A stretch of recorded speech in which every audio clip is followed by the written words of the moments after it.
You may have seen this one. Multiple plane crashes in a singular week after the inauguration have pitted the current and previous administration in a political blame game. But while that goes on, Donald Trump's press conference on the DC crash has almost become fodder for the media's attacks. And I need to show you the truth that's becoming lost in all this media noise. Watch this before we get into it. We must have only the highest standards for those who work in our aviation system. I changed the Obama standards from very mediocre at best to extraordinary. You remember that. Only the highest aptitude, they have to be the highest intellect and psychologically superior people were allowed to qualify for air traffic controllers. That was not so prior to getting there. When I arrived in 2016, I made that change very early on because I always felt this was a job that, and other jobs too, but this was a job that had to be superior intelligence, and we didn't really have that, and we had it. And then when I left office and Biden took over, he changed them back to lower than ever before. I put safety first. Obama, Biden, and the Democrats put policy first. And they put politics at a level that nobody's ever seen, because this was the lowest level. Their policy was horrible, and their politics was even worse. So as you know, last week, long before the crash, I signed an executive order restoring our highest standards for air traffic controllers and other important jobs throughout the country. So it was very interesting.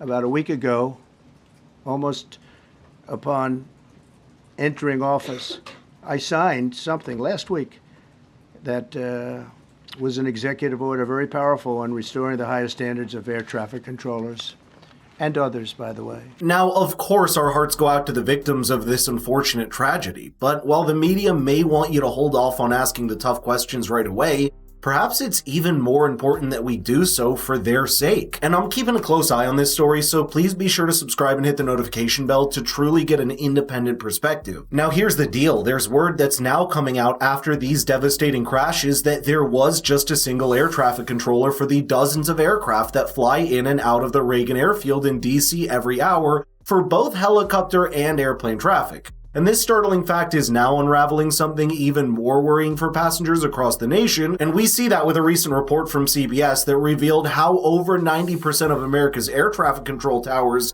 face a critical problem of being understaffed, and this is precisely where the question of DEI policies in the Federal Aviation Administration is coming in. Even though much of the mainstream media is hard at work trying to radicalize the matter when it's about merit and standards instead, I think that's precisely why much of the far left is so eager to hear racist dog whistles in statements like this from Donald Trump, even though this is a grim snapshot of the recruitment crisis that was being created by DEI quotas at the FAA. We have to have our smartest people. It doesn't matter what they look like, how they speak, who they are. It matters intellect, talent, the word talent. They have to be talented, naturally talented geniuses. You can't have regular people doing that job. They won't be able to do it. But we'll restore faith in American air travel. I'll have more to say about that. I do want to point out that various articles that appeared prior to my entering office, and here's one. The FAA's diversity push includes focus on hiring people with severe intellectual and psychiatric disabilities. That is amazing.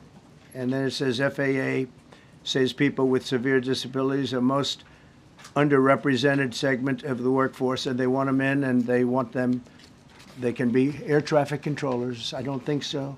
This was in January 14th, so that was a week before I entered office. They put a big push to put diversity into the FAA's program. And you know what? The FAA had a whole list of these disabilities that would still qualify for the position of ATC, but the page has now been deleted from their website. That's because this is where much of the scrutiny is happening, with the Federal Aviation Authority admitting proudly in the past for how the push of diversity, equity, and inclusion was reshaping recruitment and representation for a position as sensitive as air traffic controller. I dug up a news report from Fox about a year ago, which now sounds like a scary prelude to an inevitable disaster in the making. It revealed how the former Attorney General for Nevada, Adam Laxalt, was leading efforts for a class action lawsuit against the FAA on behalf of over 1,000 air traffic control applicants who alleged they had been rejected for the position solely because of their race and supposedly didn't fit the diverse representation that the FAA was looking for. That is a pretty damning report that not a lot of people are looking at or even talking about right now, and that's because it shows you how a lot of these accidents are actually in the making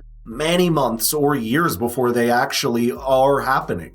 While of course the specifics of the DC mid-air collision are still an open question, this is unearthing a lot more worrying trends that Americans knew before. That's perhaps why we saw Trump swear in this press conference when speaking about the failures under former Secretary of Transportation Pete Buttigieg. The FAA, which is overseen by Secretary Pete Buttigieg, a real winner. That guy's a real winner. Do you know how badly everything's run since he's run this Department of Transportation? He's a disaster. He was a disaster as a mayor. He ran his city into the ground, and he's a disaster now. He's just got a good line of bullshit. The Department of Transportation, his government agency charged with regulating civil aviation. Well, he runs it, 45,000 people, and he's run it right into the ground with his diversity. So I had to say that it's terrible. Then it's a group within the FAA, another story, determined that the workforce was too white, that they had concerted efforts to get the administration to change that and to change it immediately. This was in the Obama administration just prior to my getting there. And we took care of African Americans, Hispanic Americans. We took care of everybody at levels that nobody's ever seen before. It's one of the reasons I won. But they actually came out with a directive, too white. And we want the people that are competent. And perhaps that's why one of the first executive orders by Donald Trump since assuming office was actually to enforce merit-based opportunity by ending illegal DEI. And that's now creating a shuffle in many of these departments, including the FAA, which was the subject of a separate and specialized executive order just 2 days into the Trump presidency. And while you're seeing much of the mainstream media unleash on the new administration for these new hiring shuffles, it's a very expected shift given the campaign promises that Donald Trump made for a year. And instead of the actual substance of those criticisms around DEI quotas, there's instead a media hysteria around statements like this from Trump this past week. Have you spoken to any of the families of the victims of the plane crash? I don't want to comment on that. Do you have a plan to go visit the site? I have a plan to visit, not the site, because you tell me, what's the site? The water? Or to meet Want with me the to go first swimming? responders? Now, despite the many relevant questions that you can ask around DEI programs, I don't think it's worth politicizing the lives lost in the tragedy.